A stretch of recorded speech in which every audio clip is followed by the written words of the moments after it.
La vie est comme une bicyclette. Il faut avancer pour ne pas perdre l'équilibre. Nous sommes des personnes destinées à toujours aller de l'avant parce que notre épanouissement en dépend. Pourtant, il n'est pas rare de constater que parfois, nous avons le sentiment de stagner, de faire du surplace. À quoi cela peut-il être bien dû? Une fois, on m'a invité dans une entreprise qui était pénalisée par un problème de réseau depuis plusieurs mois. Les informaticiens avaient essayé de réparer le problème sans succès. Et lorsque je suis arrivée, je leur ai posé une série de questions et ces questions m'ont permis d'identifier la source du problème. Ce qui m'a permis de résoudre le problème en moins de 15 secondes et ce, définitivement. Pourquoi je vous parle de cette histoire? Parce que ce qui a fait la différence entre ces informaticiens et moi, c'était le questionnement. Si vous ne vous posez pas les bonnes questions, tout simplement, vous n'aurez pas les bonnes réponses.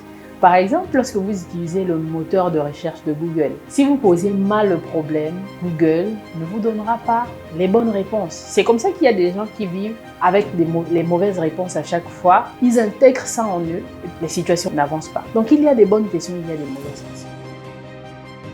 Concrètement, qu'est-ce qu'une mauvaise question? Une mauvaise question, c'est une question qui ne va rien produire si ce n'est vous maintenir dans votre situation actuelle.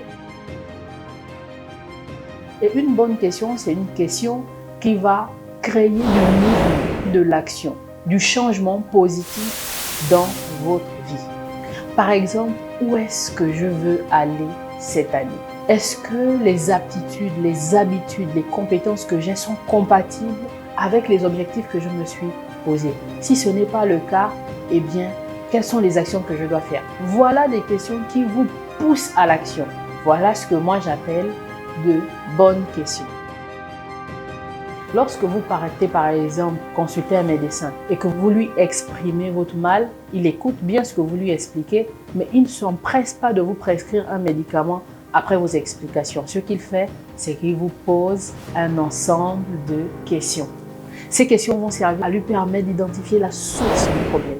Et c'est souvent la source du problème que nous n'identifions pas.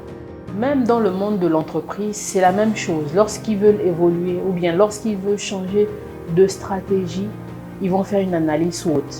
C'est un acronyme en anglais mais qui signifie force, faiblesse, menace, opportunité. Ils vont d'abord savoir quelles sont leurs forces, quelles sont leurs faiblesses. Si vous ne vous posez pas les bonnes questions, il vous sera difficile d'aller de l'avant. Aujourd'hui, la société est faite de sorte à nous occuper et souvent par des activités qui sont légitimes. On s'occupe de la famille, des projets, du travail. Toutes ces choses nous occupent si bien que malheureusement, elles nous coupent de nous-mêmes. Et vous savez, lorsque nous sommes éloignés de nous-mêmes, ce qui arrive, c'est qu'on met pause sur notre avancement. Einstein a dit « Les questions sont plus importantes que les réponses ». Nos questions vont nous amener à regarder les situations avec deux angles de vue. L'angle de vue extérieur et l'angle de vue intérieur. Ce que j'appelle l'angle de vue extérieur, c'est pour rejeter la responsabilité de ce qui nous arrive à tout ce qui est extérieur. Par exemple, lorsqu'une personne se pose la question de savoir pourquoi ça n'arrive qu'à moi, en fait, ça suppose que la personne n'est pas responsable de ce qui arrive. Or, en regardant les choses comme ça, nous sommes impuissants face à la situation. C'est pour ça que nous ne posons pas d'action. Et les choses n'évoluent pas, les choses restent sur place. Le deuxième angle de vue va consister à regarder les choses à partir de soi. Si vous voulez changer le monde, changez-vous vous-même. Regardez votre vie comme un équaliseur, cet instrument musical qui vous permet d'augmenter les volumes, d'augmenter les basses. Il y a toujours du travail à faire. Moi, je regarde ma vie par exemple comme un chantier. Il y a toujours des choses à améliorer, à enlever, à ajouter.